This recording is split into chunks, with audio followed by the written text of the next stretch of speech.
Spoken English classes. Don't waste time. Let's start.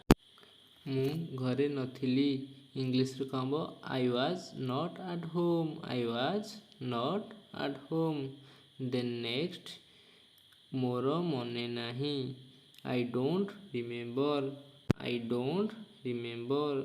Then next ମୁଁ ପରେ କହିବି I will tell you later then next ମୁଁ mobile ଆଣିବାକୁ ଭୁଲିଗଲି ଇଂଲିଶରେ କ'ଣ ହେବ ଆଇ ଫରଗଟ୍ ଟୁ ବ୍ରିଙ୍ଗ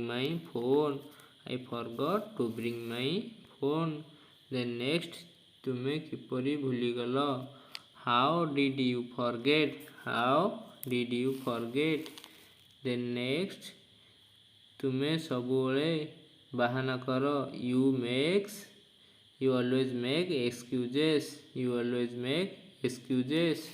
ତୁମେ ସବୁବେଳେ ତାହା କୁହ ଇଂଲିଶରେ କ'ଣ ହେବ you always say that then next ତୁମେ କ'ଣ କରୁଛ what are you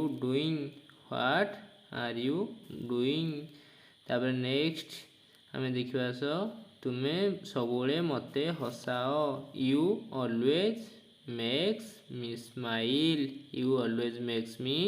smile then next ମୁଁ ତୁମକୁ ଗୋଟେ କଥା ପଚାରିବି ଇଂଲିଶରେ କ'ଣ ହେବ କ୍ୟାନ୍ ଆଇ ଆକ୍ସ you one thing then next ହଁ ତୁମେ ପଚାରିପାରିବ yes you can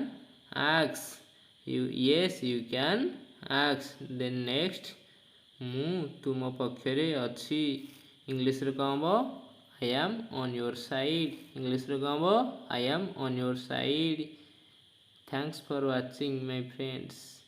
Don't forget to like and subscribe and share to our channel.